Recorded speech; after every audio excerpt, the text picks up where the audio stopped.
Hi friends, welcome to my channel. ഇന്ന് ഞാൻ വന്നിട്ടുള്ളത് തെങ്ങിൻ പൂക്കുല ജ്യൂസിൻ്റെ റെസിപ്പി ആയിട്ടാണ് കേട്ടോ. അപ്പോൾ നല്ല കിടിലനായിട്ടുള്ളൊരു ഹെൽത്തി ആയിട്ടുള്ളൊരു ജ്യൂസാണിത്. നല്ല സൂപ്പർ ടേസ്റ്റാണ് കേട്ടോ ഇതിന്. അപ്പോൾ തെങ്ങിൻ പൂക്കുല എന്ന് പറയുമ്പോൾ നമ്മൾ വിചാരിക്കും ഇതിന് ഭയങ്കര ചവർപ്പും കാര്യങ്ങളും ആണെന്ന്. പക്ഷേ ഒരിക്കലും അല്ല, നല്ല കിടിലൻ ടേസ്റ്റാണ്. നമ്മൾ ഈ കടകളിൽ നിന്നൊക്കെ ഷേക്കും കാര്യങ്ങളൊക്കെ കുടിക്കുന്ന പോലെ തന്നെ അത്രയും ടേസ്റ്റ് തന്നെയാണ് കേട്ടോ ഇതിന്, ഒരു സംശയവുമില്ല. പിന്നെ അതുമല്ല, നമ്മൾ ആരോഗ്യത്തിനും നല്ലതാണ്, ആരോഗ്യ പുഷ്ടിക്കൊക്കെ നല്ലതായിട്ടുള്ള ഒരു ഹെൽത്തി ജ്യൂസാണിത്. അപ്പോൾ ഇതെങ്ങനെ തയ്യാറാക്കാൻ പറ്റുമെന്ന് നോക്കാം. അതിന് വേണ്ടിയിട്ട് ഞാൻ കുറച്ച് പൂക്കുല എടുത്തിട്ടുണ്ട്. അപ്പോൾ ഒട്ടും മൂക്കാത്ത പൂക്കുലമാണ് എടുക്കാൻ. അപ്പോൾ ഇതൊന്ന് കുറച്ച് ഞാനൊരു മിക്സിയുടെ ജാറിലേക്ക് ഇട്ട് കൊടുത്തിട്ടുണ്ട്.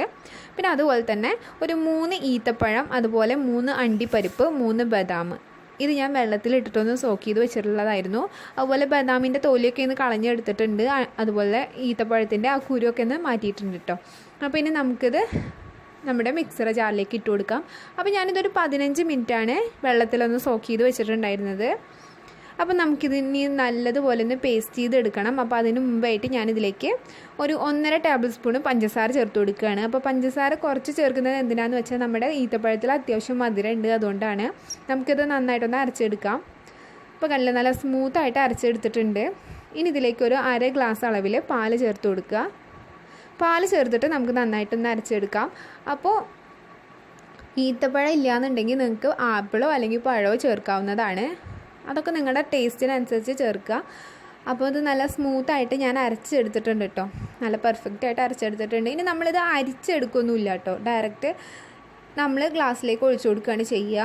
ഇത് അരിച്ചെടുക്കേണ്ട ആവശ്യമൊന്നുമില്ല. അതിനാണ് നമ്മൾ ആദ്യം ഒന്ന് മിക്സിയുടെ ജാറിലിട്ടിട്ട് പെട്ടെന്നൊന്ന് അരച്ചെടുക്കുന്നത്, നല്ല സ്മൂത്താക്കിയിട്ട്. പിന്നെയാണ് നമ്മൾ പാല് ചേർക്കുന്നുള്ളൂ.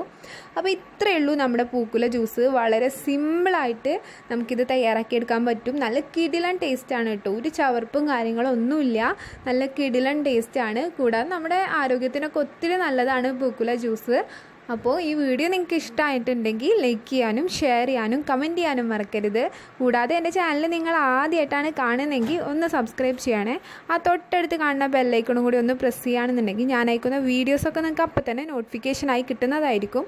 എന്നാൽ ശരി, നമുക്ക് മറ്റൊരു വീഡിയോയിലൂടെ വീണ്ടും കാണാം. താങ്ക്